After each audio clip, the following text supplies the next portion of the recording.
Hey guys, it's Johnny P. Welcome back to my channel, The Employed Traveler. I'm so sorry that I haven't been around lately. A lot of random stuff, with the whole LA living has gotten me out of my groove, but I'm here, I am back, and I'm committed to helping you find the best deals and live your best life while traveling. We are employed travelers, so we live a pretty average life. We have a 9 to 5. We only get 3 weeks off a year, so I try to find as many ways as I can to explore the world. But for today's video, I am gonna go ahead and share with you guys my trip to Hawaii. I got laid. Yeah, I did get laid. But you know which laid I'm talking about. Like, hula girl laid. But hula girls can get laid in many different... Okay, let me not get too far. Okay. Anyway, we literally paid $149 each way to go to Hawaii. And it was just an amazing trip. I mean, Fred and I really enjoyed it. We were only there for 3 days. But I will break down to you all the aspects of the trip except for the part of me getting laid, and also just all the details on how we did this really cool, amazing trip, on a budget with saving money as well as having fun, and in 3 days, so that we can get back to work on time and live our American life. So if you guys want to support me, be sure to like and subscribe to this channel, and also give me a lot of different suggestions of what you think would be cool for me to talk about. Saturday, May 11th, 2019. We woke up bright and early at 7 a.m. and headed straight to LAX. This is when the new Snapchat filter came out, so I was messing with Fred in the car. For our trip, we decided to visit the island of Oahu. Because Hawaii is so close to the west coast of the US, tickets tend to be cheaper from major cities on the west coast, including Los Angeles and San Francisco. So we flew Sun Country Airlines, which we never really heard of, but they actually were reputable when I went on their website and read some reviews. They are more of a lower end airline, but the ticket was $149. It was a comfortable flight, no regrets there. The flight was about 6 hours long. We arrived into Honolulu at 12:20 p.m. The cost for the flight was $147.96 per person without luggage. We paid $30 extra and we brought one luggage, which we split both of our clothes into. So that's another pro tip when traveling. Pack a larger luggage to split your items and clothes with that other person. So technically we only spent $15 per person. Our hotel. We stayed at the Hilton Hawaiian Village Waikiki Beach Resort. I initially booked a partial view king bedroom. The total for 2 weekend nights was $562.15 total. But you can minus $40 off of that, as the resort did give us some dining credits. So the total cost would be $522.15. Now, we originally booked a partial ocean view room on the 3rd floor of the Hilton Waikiki, but when we checked in, they recognized us as gold members as a surprise, and they upgraded us to a full ocean view room on the 22nd floor of their Rainbow Tower. Had a perfect view of the ocean, the Diamond Head, the pool, and the Hilton Waikiki Village is actually the top resort in all of Honolulu.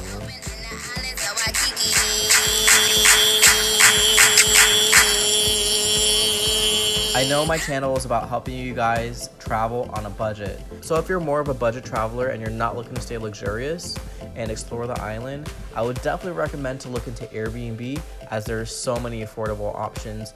I even found a private condo on the beach for $25 a night. After arriving and checking in, we ate Hawaiian cuisine for lunch, L&L Hawaiian barbecue.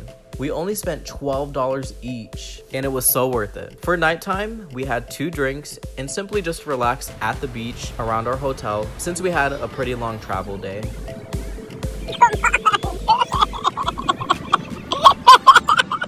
Sunday, May 12, 2019. Now, we're not really early birds. We do like sleeping in, but since our body was on California time, We woke up at 5:30 a.m. on Hawaii time, which was technically 7:30. Since we woke up so early, we were able to catch the sunrise straight from our balcony.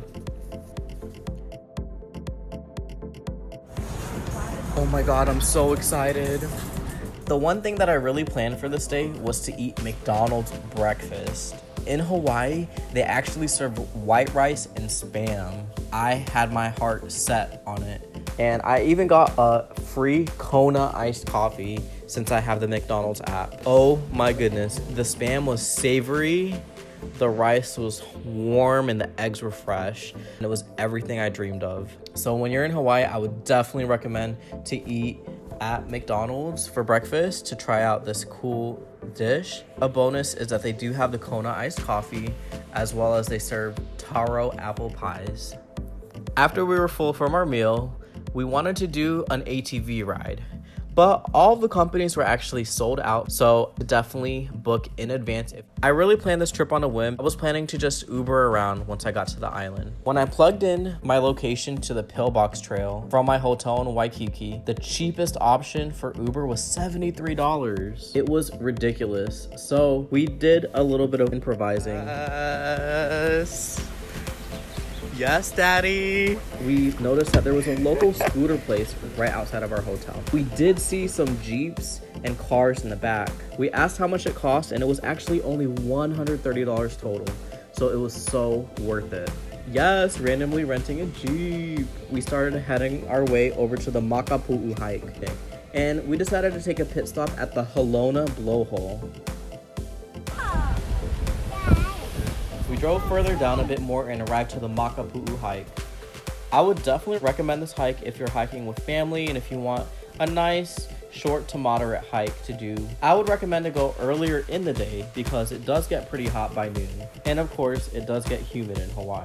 In the middle of the Makapu'u hike, my Hawaiian friend that I met on the airplane saw my Snapchat story and recommended that we check out the tide pools at the bottom of the Makapu'u hike. This was an illegal hike, and after Googling it, I saw that people have died and have gotten injured. We decided to go ahead and do it anyway. It was pretty steep to go up and down the hike, but it was so beautiful. After getting back up, we were super hungry and decided to grab some more local Hawaiian food. We ate at a restaurant in a local plaza called Loco Moco, and it was pretty amazing. The hike was killer, right? We wanted to take a quick pit stop at the beach to just cool down and relax. We ended up beaching it at the Lanikai Beach. After chilling out a bit in the water, we decided to head over to our next hike, the Lanikai Pillbox. Now, this hike was pretty steep, and Fred decided to be stubborn and did it in flip-flops. It took about 45 minutes to get to the very top. The whole entire hike was breathtaking and beautiful. I would definitely recommend this hike if you're ever visiting Oahu. Once we got up to the top, we saw some marriage proposals, people just gazing at the water, enjoying life. Everyone was literally living their best life. Even after our hike, it was only 4:30 p.m. I googled to check the sunset. It said that it wasn't until 7 p.m. So being that we had about 2.5 hours left of sunlight, me and Fred actually decided to just drive around the entire island. In the middle of the drive, there was a random food truck festival. There was so much good seafood that you can find almost anywhere for a decent price. We ended up at Sunset Beach in North Beach to watch the sunset. I felt like we were literally in a Disney movie like Moana, or that we were part of Lilo and Stitch.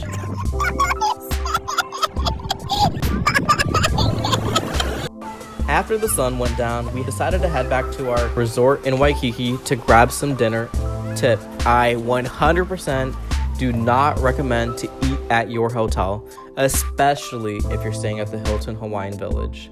I bought some nachos with chicken for $23, and Fred bought a burger that was $26. There's so many different options right outside of your hotel that have the same prices that you would pay in the US mainland. You're better off even going to eat at a corporate restaurant like Outback or Olive Garden.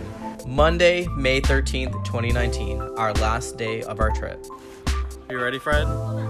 We woke up at 5:30 a.m. and decided to go do the Diamond Head hike, which is a popular volcanic cone. The hike was pretty cool, but I didn't feel that it was as scenic or beautiful as the hikes that we did the previous days. After our hike, we ate at a delicious restaurant called the Goofy Cafe. We both ordered the Loco Moco, which had 2 hamburger patties, rice, gravy, and a fried egg. After we ate, and then we came back to relax at a resort pool while sipping on some rum. Our hotel gave us extended checkout until 1:00 p.m. since we were gold members. So we ended up enjoying the rest of our resort, and we left at 1:00 since our flight was a little after 3. We Ubered to the airport, and it cost about $22. If you're staying at the Hilton Hawaiian Village, there is a main pool that most people see, but there is actually also an adult luxury pool in a separate building on the 4th floor. I would recommend to go visit the adult pool, of course, if you are of age, as it's so much more relaxing and peaceful. Once we arrived to the airport, we decided to head to our free lounge since we own an American Express Platinum card. We went to this lounge called the Plumeria Lounge, which is the only lounge that serves food and beer for free at the Honolulu airport. I enjoyed some light snacks and some Hawaiian beer before we headed out to our flight. We flew United Airlines back, and our flight time was 5 hours and 31 minutes, and arrived back in LAX at 11:57 p.m. The cost for our flight back home was $188.60, which really wasn't that bad. And of course, we just split the luggage cost and paid the extra $30 to bring our luggage back home. We arrived back to LAX and headed to work back on Tuesday morning. Thank you guys so much for watching my vlog on my Hawaii trip. Please be sure to follow my social media channels and subscribe for more, as my goal is to help everyone, including you, live your best life.